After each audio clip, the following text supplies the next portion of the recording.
government stance on Kashmir is absolutely clear. It was our jugular vein. It is our jugular vein. We will not forget it. Pakistan হচ্ছে ওই বাড়ির ছালপোকা, ওর কোনো value নেই ইন্ডিয়ার কাছে।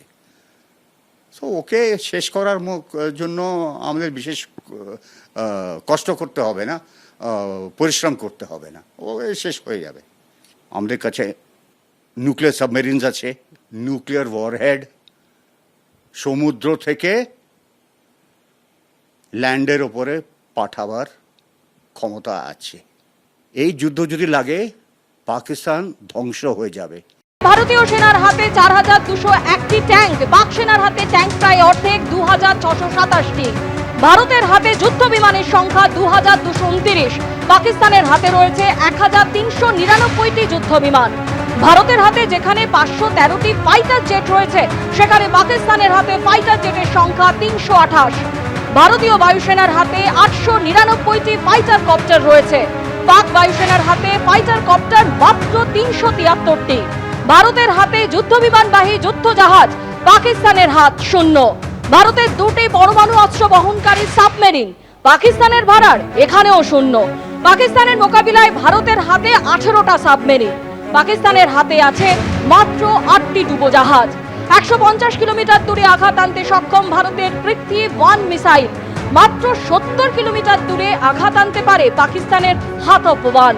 ভারতের পৃথ্বী-2 মিসাইল 300 কিলোমিটার দূরের টার্গেটকেও ধ্বংস করে দিতে পারে, সেখানে পাকিস্তানের হাতফ-2 মিসাইলের রেঞ্জ মাত্র 180 কিলোমিটারের সামান্য বেশি।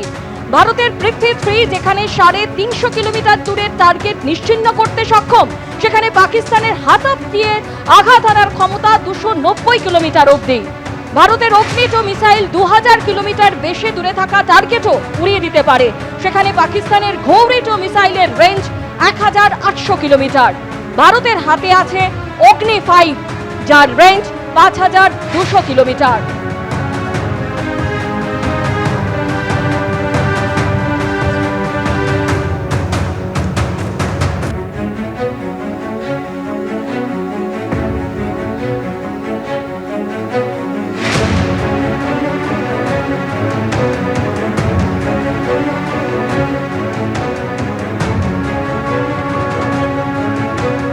জল, স্থল, আকাশ পথে শক্তি পরীক্ষার মধ্যেই আরো রাফাল আসছে। পাকিস্তানের সঙ্গে সংঘাতের আবহেই আসছে আরো 26টি রাফাল। ফ্রান্সের সঙ্গে রাফাল নিয়ে চুক্তি, আরো 26টি যুদ্ধ বিমান আসছে ভারতে। কাশ্মীরের পর্যটকদের ওপর যেভাবে জঙ্গি হামলা হয়েছে, প্রত্যাঘাতে হুঙ্কার ভারতে। ভারতীয়দের রক্ত ফুটছে, পাকিস্তানকে মোদির কঠোর জবাবের হুঁশিয়ারি।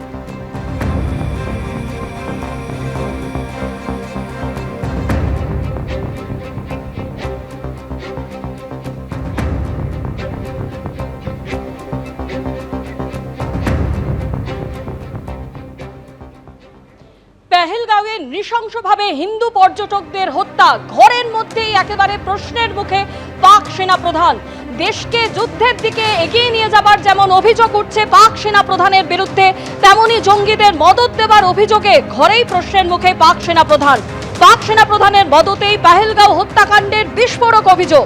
সেনা প্রধানকেই কাঠগড়ায় তুললেন পাক জয়েন্ট স্টাফ কমিটির চেয়ারম্যান।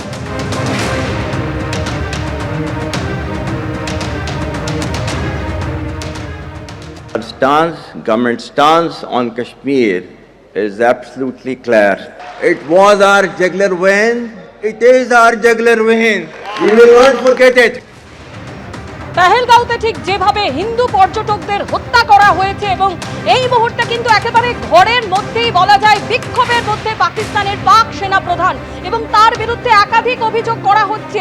দেশের মধ্য থেকেই তার বিরুদ্ধে যে অভিযোগ উঠছে যে তিনি দেশকে যুদ্ধের দিকে এগিয়ে নিয়ে যেতে চাইছেন, এবং যে সমস্ত জঙ্গি মদতদের অভিযোগ উঠছে তাদের বিরুদ্ধে, অর্থাৎ কিনা এই পাক সেনা প্রধানের মদতেই কিন্তু বিভিন্ন জায়গায় জঙ্গি হামলা হচ্ছে, এবং তা নিয়েও কিন্তু প্রশ্নের মুখে পড়েন পাক সেনা প্রধান।